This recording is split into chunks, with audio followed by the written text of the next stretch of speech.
Hello everyone, welcome to my YouTube channel और welcome back. और आज मैं बात करने वाला हूँ फटाफट आपसे कि मेरी कौन सी ऐसी प्लान थी जिसके थ्रू मैं 3 रैंक मैंने अंडर 100 निकाली। और वो प्लान ऐसा है कि यार मैं ये समझता हूँ कि बड़ा सक्सेसफुल प्लान है, क्योंकि उसने मुझे बहुत बार विन विन रेशियो दिया है। ठीक है, फेलियर तो बहुत होता ही नहीं है, वो ऐसा प्लान है, फेल होने का चक्कर बहुत कम है, लेकिन विन विन रेशियो है। अब चूंकि मैंने पेपर इलेक्ट्रॉनिक्स और इंस्ट्रूमेंटेशन से दिया है, ठीक है, तो इस चीज को इलेक्ट्रिकल वाले भी रिलेट कर सकते हैं। ठीक है, इलेक्ट्रिकल वाले आराम से रिलेट कर सकते हैं।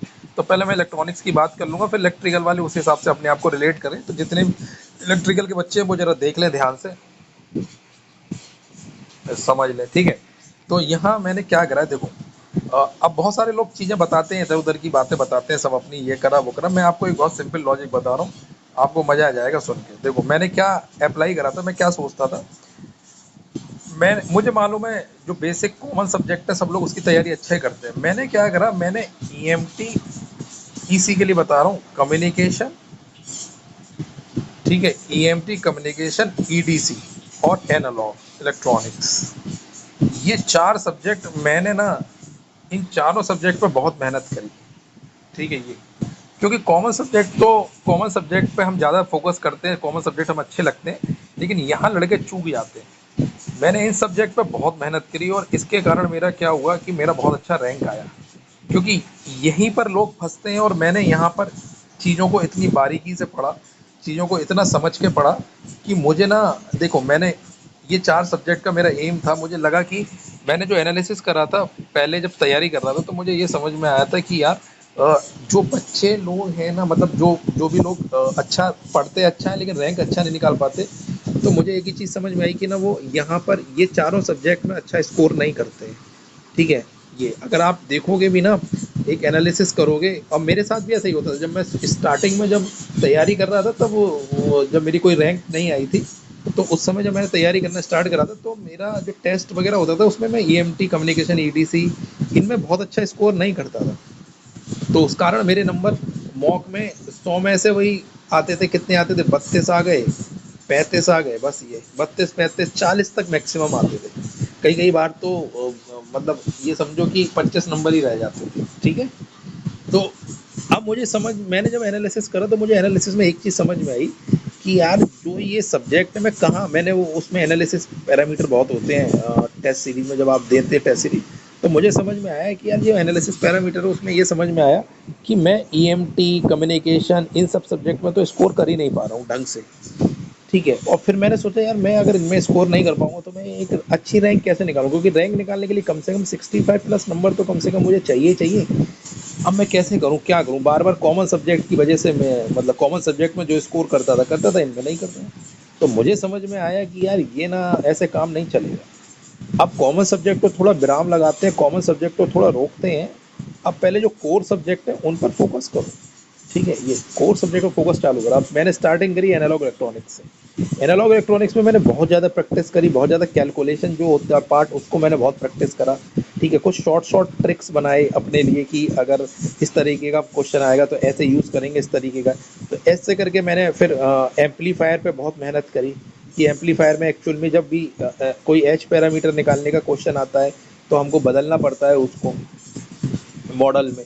तो मॉडल पेपर में कितनी जल्दी से आप बदल पाओगे, वो सब चीज़ें मैंने प्लान करी। ठीक है, अब मुझे जब ये सब चीज़ें मैंने प्लान करी तब मज़ा आया ये करने में। तो एनालॉग इलेक्ट्रॉनिक्स में ऐसे मेहनत करी। ऐसे ही मैंने और चीज़ों में मेहनत करी। कम्युनिकेशन में मैंने देखा कि यार कहाँ मैं अटक रहा हूँ। ठीक है, तो मैंने उस चीज़ को बहुत ज़्यादा मतलब प्रैक्टिस करा उन्हीं सब्जेक्ट को। जैसे मुझे लगता था एनालॉग कम्युनिकेशन में मेरे को दिक्कत नहीं थी, मेरे को दिक्कत थी डिजिटल में, तो मैंने डिजिटल पढ़ना चालू करा ढंग से, डिजिटल कम्युनिकेशन। ठीक है, और कोशिश पढ़ने की बात नहीं है, देखो पढ़ा आप कितना भी लो, पढ़ना एक इंपॉर्टेंट चीज नहीं है। बात ये पढ़ने के बाद आप उसको कितनी जल्दी अप्लाई करते हो, एप्लीकेशन पार्ट बहुत स्ट्रांग होना चाहिए। मतलब कैलकुलेशन आप कितनी जल्दी करते हो, क्वेश्चन कितनी जल्दी समझ में आता है, फॉर्मूला कितनी जल्दी लगाते हो, उन सब चीज़ों पर अटैक कितनी जल्दी करते हो, ये चीज़ समझ में आनी चाहिए। तब मैंने जाकर देखा तो मेरा तब जाकर ग्राफ ये बढ़ा है। और यही कारण था कि मेरे 3 रैंक आई, क्योंकि मैंने पेपर में इन कोर सब्जेक्ट में बहुत अच्छा स्कोर करा। और यही लोग ना डरते हैं, देखो गेट 2024 में कोर सब्जेक्ट जो आया था वो टफ आया था, ईएमटी टफ आई थी थोड़ी सी, ठीक है, कोर सब्जेक्ट टफ आया था, लेकिन इतना टफ नहीं आता। जो बच्चा प्रैक्टिस करा होगा, जिस जो ढंग से कोर पढ़ा होगा, जिसको मालूम है कि भाई तरह तरह का, अब मैंने बहुत सारा वेरिएशन भी यूज़ करा था, ऐसा नहीं है कि मैंने सिर्फ PYQ लगा लिए, मैंने PYQ के अलावा बुक्स की भी मदद ली थी, कुछ बुक्स मैंने पढ़ी थी, सॉम सीरीज पढ़ी थी, बुक्स आती हैं टेक्स्ट बुक, उनके क्वेश्चन मैंने लगाए थे वेरिएशन के लिए, ताकि मुझे अपने कॉन्सेप्ट पर और कॉन्फिडेंस आए, ठीक है। अब कोई सवाल ये कहेगा सिर्फ PYQ और ESC का वो लगाकर सफिशिएंट है, भाई वो उससे कॉन्फिडेंस आ जाएगा, सफिशिएंट है, लेकिन मैं गारंटी नहीं लूँगा कि रैंक आएगी। रैंक तभी आती है जब कॉन्सेप्ट में बहुत ज़्यादा कॉन्फिडेंस हो, आपको लगे कि अरे अब तो सवाल बन जाएगा, मुझे दिक्कत नहीं है, ठीक है, ये तो आपकी रैंक बन जाएगी। तो मैंने इन चीज़ों पर ज़्यादा मेहनत करी। किस पर मेहनत करी दोबारा बता देता हूँ, कोर सब्जेक्ट पर मैंने। अब इलेक्ट्रिकल वाले भी इसको रिलेट कर सकते हैं, IN वाले। यही कारण था कि मेरे देखो कॉमन सब्जेक्ट के क्वेश्चन सही हो जाते थे, ठीक है, उनके कारण मेरा नंबर लगभग 35 आ जाता था, और 30 नंबर अगर मैंने कोर से मतलब कनेक्ट कर दिए तो 35 और 30 65 नंबर तो मेरे यही हो गए, ठीक है। उसके बाद थोड़ा सा और इधर उधर की चीज़ें से करके थोड़ा थोड़ा करके 70 नंबर तक मैं मैक्सिमम अटेम्प्ट हो जाता। और ये सब चीज़ें जब मैंने करी और मेरा इम्प्रूवमेंट हुआ, तो यकीन मानिए मेरे मॉक में नंबर बहुत ज़्यादा आने लगे। मतलब मॉक में बहुत नंबर अच्छे आते थे, बहुत नंबर अच्छे आते थे, मतलब आप ये समझ लीजिए 65 75 इस रेंज में मेरे नंबर आते थे, 65 75 की रेंज में ये। तो मैं आपसे भी कहूँगा ना, आप लोग अपना एनालिसिस करें कि आपको कोर सब्जेक्ट कैसे समझ में आ रहे हैं, उन पर ज़्यादा मेहनत करें। देखो मैं फिर बता रहा हूँ, पढ़ना पढ़ लो, कोई दिक्कत नहीं है, लेकिन आप उसको कितनी जल्दी अटैक करते हो, कितनी जल्दी अपने दिमाग में फिट करते हो, ये चीज़ें इंपॉर्टेंट है, ठीक है। अब एनालॉग में हम सब लोग जानते हैं कि एनालॉग इलेक्ट्रॉनिक, चाहे इलेक्ट्रिकल का हो, चाहे इंस्ट्रूमेंटेशन का हो, चाहे इलेक्ट्रॉनिक्स का बच्चा हो, एनालॉग इलेक्ट्रॉनिक्स में दिक्कत आती है भाई, जब सर्किट बनाते हैं, ड्रॉ करते हैं, वही चीज़ों को हमको रिड्यूस करना है, ऑप्टिमाइज करना है अपने तरीके से। मैं अपने तरीके से करता था, अब आप मेरे को कॉपी मत करो, मैंने आपको तरीका बता दिया क्या करना है। कोर सब्जेक्ट पे मेहनत करनी है, वहाँ से स्कोर करना है अच्छा।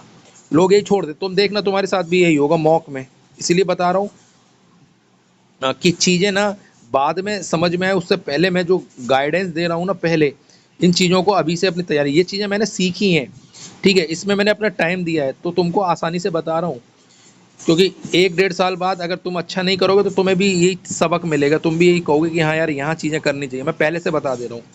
तो कोर सब्जेक्ट को अपने अच्छे से करके चलना है, मतलब कॉन्फिडेंस वाइज। अब अगर 50% भी हो रहा है कॉन्फिडेंस वाइज तो कर लो।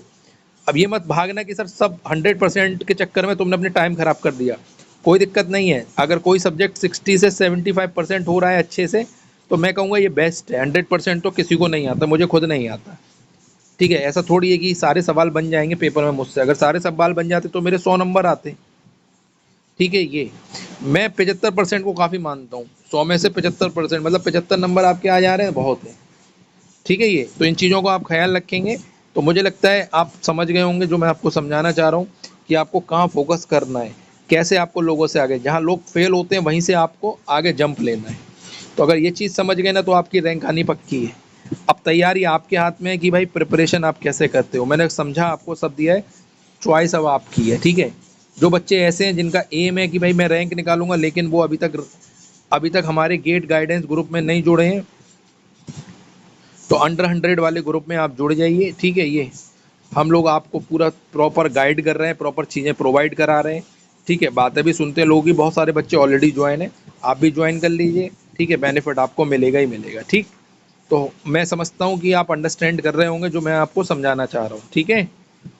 तो bye bye and good luck to all of you. आगे किसी एक और इन्फॉर्मेटिव वीडियो में मिलेंगे, तब तक के लिए बाय बाय।